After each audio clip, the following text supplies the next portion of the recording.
humans have successfully landed on the lunar surface 6 times using technology from the 1960s. The last crewed mission to the moon was Apollo 17 in 1972, and we've not been back in over 50 years. But a big new discovery is about to change everything as humans prepare to go back to the moon. Artemis Program is a US government-funded spaceflight program that will land the first woman and the next man on the moon by the year 2024. With it begins a new generation of lunar exploration and the beginning of Artemis Base Camp, which could be built on the moon by 2028. A possible site for the lunar base is Shackleton Crater, which is more than 12 miles wide and 2 miles deep, about as deep as the Earth's oceans. Imagine a massive lunar base inside the dark shadow of this crater. So why build a lunar base, and what would it be used for? The moon is a treasure chest of valuable resources like gold, platinum, and other rare earth metals. But that's not all. Water is a valuable resource when it comes to any kind of off-world exploration. If you split water into hydrogen and oxygen, and then liquefy the two, you have rocket fuel. A spacecraft from Earth could refuel in the moon's orbit or the lunar base. Scientists think there may be water ice in the bottom of Shackleton Crater, but there may be none at all. The Artemis missions will answer this question once and for all. If there is water ice in the crater, then it could be possible to use it as a resource. But water ice has been found in many other places on the moon, and NASA says there could be 600 million to 1 billion metric tons of lunar ice to harvest. If it could be mined effectively, the moon would become an interplanetary gas station for trips to Mars. But there are many things that need to be done before we can build our lunar base. The Artemis program has 4 main components: the Space Launch System rocket, the most powerful rocket ever built, and the Orion spacecraft, a lunar gateway that will continuously orbit the moon, and the Human Landing System, which will send astronauts to the surface. All these systems will operate together, and early Artemis missions will focus on testing all the components. If all goes well, we could be landing humans on the moon by 2024. These are 3 missions in the first phase. Artemis 1 will be a test flight of the SLS rocket and the Orion spacecraft with no crew. The mission is slated to fly at November 2021. The primary goal of the mission is to make sure the spacecraft is safe for astronauts. It will also carry 13 small satellites that will perform their own science and technology investigations. The Artemis 2 mission, scheduled for 2022, will be the first crewed flight test. This mission will test whether Orion's critical life support systems are ready to sustain astronauts on longer duration missions in the future. It will take 4 astronauts bound for the lunar orbit. They will spend 4 days orbiting the moon and then head back home. This mission will be the final preparation for the all-important Artemis 3, which will then land humans on the lunar surface in 2024. The Space Launch System has been under development since 2011, when it was first announced by NASA as its future rocket for deep space explorations. It's the most powerful rocket ever built, and when operational, will be the most capable super heavy lift vehicle in the world. The SLS has 4 Aerojet Rocketdyne RS-25 engines in its core stage, and 2 expandable Block 1 and Block 1B solid rocket boosters. The rocket's upper stage, the part that puts the rocket's payload into orbit and towards its destination, is powered by the interim cryogenic propulsion stage, which is a modified second stage used in the current version of the Delta IV rockets. An additional exploration upper stage can be added for sending payloads beyond the low Earth orbit. At 364 feet, it's slightly taller than the Saturn V rocket that took humans to the moon for the first time, and it's a strong rocket. The SLS is capable of delivering over 130 tons or 286,600 pounds of payload to a low Earth orbit. Space Launch System's Block 1 rockets will launch the first few Artemis missions.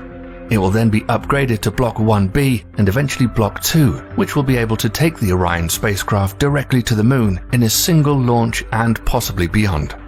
The Orion Multipurpose Crew Vehicle, or MCV, is going to be NASA's crewed spacecraft to explore deep space. For the Artemis program, it'll be the primary crew transport to the moon, and also planned to be used for missions to Mars. Built by Lockheed Martin Corporation, the Orion Mcv consists of the crew capsule, the service module, and the launch abort system. The crew capsule command module is designed to carry a maximum of 6 astronauts, but will only carry 4 on regular missions. It'll be the only part of the Orion Mcv that will return to Earth.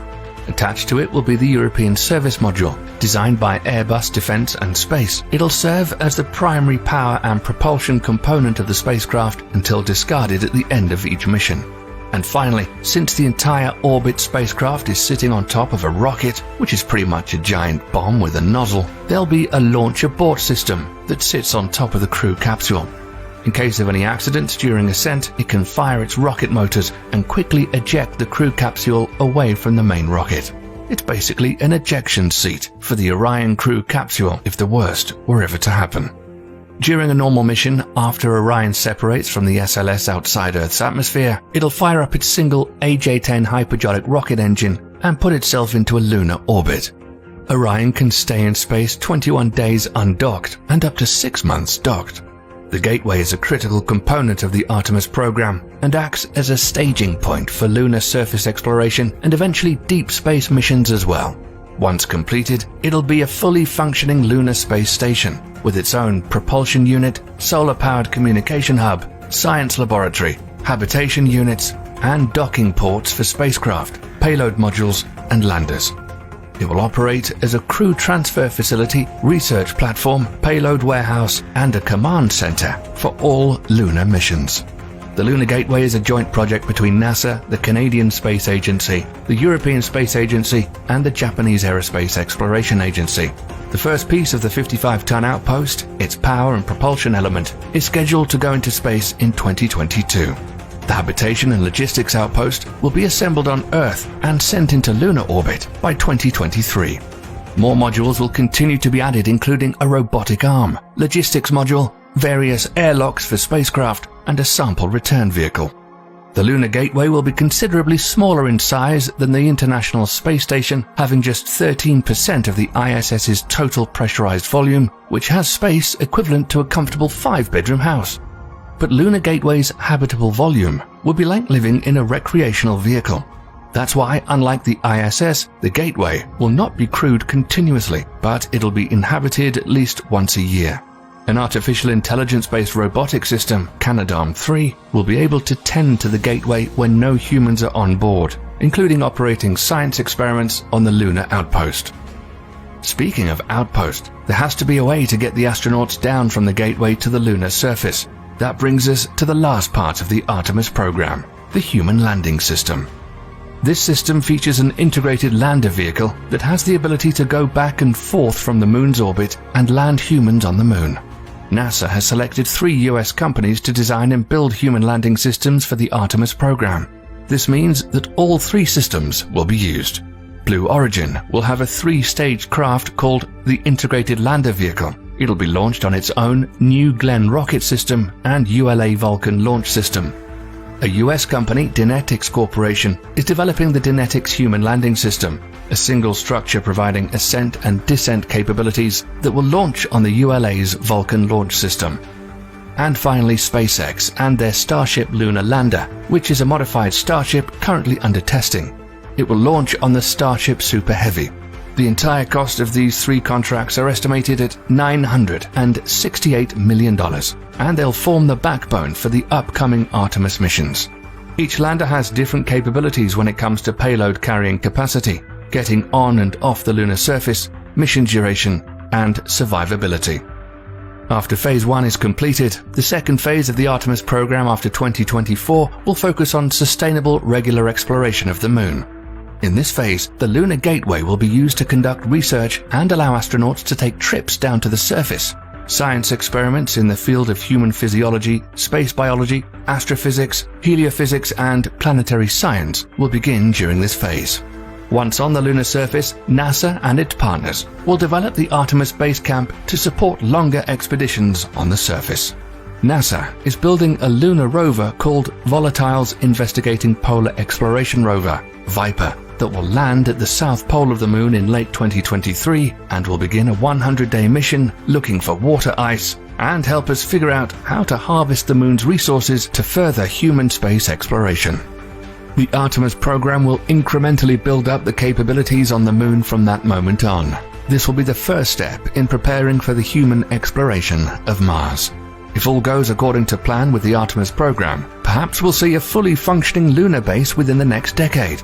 We don't know about you, but we think that's really exciting, and will be amazing to see it all unfold. For the last 20 years, humans have continuously lived and worked aboard the International Space Station above Earth, preparing for the day we move further into the solar system